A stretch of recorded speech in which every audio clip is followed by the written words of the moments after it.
आज का बाइबल वचन 26 दिसंबर 2025 कि आज दाऊद के नगर में तुम्हारे लिए एक उद्धारकर्ता जन्मा है और यही मसीह प्रभु है। लूका 2:11। हे हमारे जीवित और सच्चे परमेश्वर, आज हम इस पवित्र क्षण में अपने हृदय, आत्मा और विचारों को तेरे सामने खोल कर लाते हैं। तू ही हमारा सृष्टिकर्ता है, तू ही हमारा पालनहार है और तू ही वो परमेश्वर है जिसने अंधकार में बैठे हुए मनुष्यों के लिए एक महान ज्योति को प्रकट किया। प्रभु, आज हम उस स्वर्गीय घोषणा को स्मरण करते हैं कि आज दाऊद के नगर में हमारे लिए एक उद्धारकर्ता जन्मा है। कोई साधारण बालक नहीं, कोई केवल इतिहास का पात्र नहीं, परंतु मसीह प्रभु, जो युगों से प्रतिज्ञा किया गया था, जो नबियों द्वारा देखा गया था और जो स्वर्गदूतों द्वारा घोषित किया गया। हे प्रभु, हम स्वीकार करते हैं कि हम अक्सर अपने जीवन के बोझों में इतने उलझ जाते हैं कि इस महान सत्य को भूल जाते हैं कि हमारे लिए उद्धारकर्ता जन्मा है। हम अपनी चिंताओं, डर, पापों और असफलताओं को अपने ही सामर्थ्य से उठाने का प्रयास करते हैं, जबकि तू कहता है, डरो मत, क्योंकि तुम्हारे लिए उद्धारकर्ता आया है। आज हे प्रभु, हम अपने सारे भय तेरे चरणों में रखते हैं। वो भय जो हमारे भविष्य को लेकर है, वो भय जो हमारे परिवार को लेकर है, वो भय जो हमारे बच्चों, हमारे स्वास्थ्य, हमारी आर्थिक स्थिति और हमारे संबंधों को लेकर है। आज हम इन सब के ऊपर ये घोषणा करते हैं, हमारे लिए उद्धारकर्ता जन्मा है। हे यीशु, तू उस चरणी में जन्मा जहाँ संसार ने तुझे स्वीकार नहीं किया, फिर भी तू संसार के लिए आशा बनकर आया। तू वैभव में नहीं, परंतु दीनता में आया, ताकि दीन और टूटे हुए लोग तेरे पास आने से कभी न डरें। प्रभु, आज हमारे भीतर की चरणियों में भी जन्म ले, उन स्थानों में जहाँ अंधकार है, जहाँ टूटन है, जहाँ दर्द है, जहाँ निराशा है।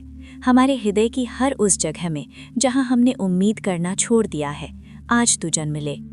हे उद्धारकर्ता, हम मानते हैं कि तू केवल एक दिन के लिए नहीं आया, तू केवल एक पर्व के लिए नहीं आया, परंतु तू हमारे जीवन को बदलने के लिए आया। तू पाप की जंजीरों को तोड़ने आया, तू दोष बोध को हटाने आया, तू शर्म को दूर करने आया, तू घावों को चंगा करने आया।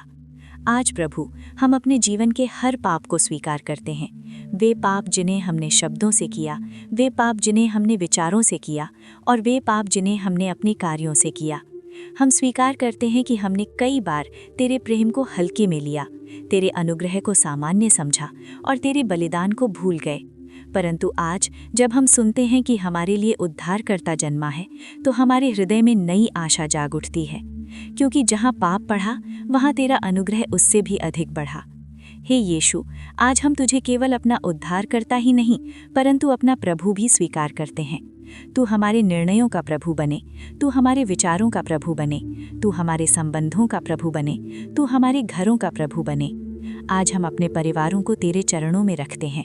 जो परिवार टूटन से गुजर रहे हैं, जो माता पिता चिंता में हैं, जो बच्चे भटक गए हैं, जो पति पत्नी मनमुटाव में हैं, हे प्रभु, वहाँ तू शांति का राजकुमार बनकर आ। जैसे स्वर्गदूतों ने चरवाहों से कहा, डरो मत, वैसे ही आज हमारे जीवन में भी तू कहे। उन लोगों के लिए जो अकेलेपन से जूझ रहे हैं, उन लोगों के लिए जो अवसाद में हैं, उन लोगों के लिए जो निराशा के अंधकार में बैठे हैं, आज ये आवाज़ गूंजे, डरो मत, क्योंकि तुम्हारे लिए उद्धारकर्ता जन्मा है। हे प्रभु, हम प्रार्थना करते हैं उन लोगों के लिए जो तुझे अभी तक नहीं जानते, जिनके लिए यीशु केवल एक नाम है, एक धर्म का विषय है, परंतु जीवन की सच्ची आशा नहीं। हे पवित्र आत्मा, उनके हृदयों को खोल, उनकी आंखों से पर्दे हटा, ताकि वे देख सकें कि यीशु ही सच्चा उद्धार करता है। आज हम अपने देश, अपने समाज और इस संसार के लिए भी प्रार्थना करते हैं। जहाँ युद्ध है, वहाँ शांति दे, जहाँ अन्याय है, वहाँ धर्म की स्थापना कर, जहाँ भूख है, वहाँ प्रावधान दे, जहाँ घृणा है, वहाँ प्रेम फैला।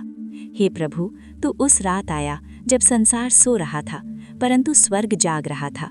आज भी जब संसार तेरे बिना जीने में व्यस्त है, तू अपने हृदय में अपना राज्य स्थापित कर। हमें ऐसा जीवन जीना सिखा जो तेरे जन्म की गवाही दे। हमारे शब्द तेरे प्रेम को दर्शाएं, हमारे कार्य तेरी करुणा को दिखाएं और हमारा जीवन तेरी महिमा का प्रतिबिंब बने। अंत में हे प्रभु, हम धन्यवाद देते हैं उस उपहार के लिए जिसे शब्दों में व्यक्त नहीं किया जा सकता। धन्यवाद उस चरणी के लिए, धन्यवाद उस क्रूस के लिए और धन्यवाद उस खाली कब्र के लिए। आज और सदा हम ये घोषणा करते हैं, हमारे लिए उद्धारकर्ता जन्मा है और वही मसीह प्रभु है। यीशु के सामर्थी और पवित्र नाम में आमीन।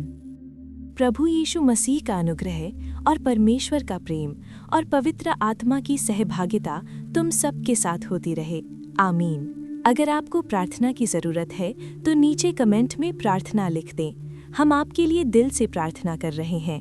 आप बस एक शब्द लिखें, प्रार्थना, बाकी काम प्रभु स्वयं करेंगे।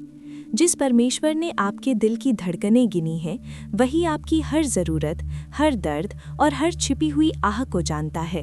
वो आज भी आपके लिए मार्ग खोल रहा है, आपको संभाल रहा है और आपको चंगा कर रहा है। आप अकेले नहीं हैं, परमेश्वर आपके साथ हैं।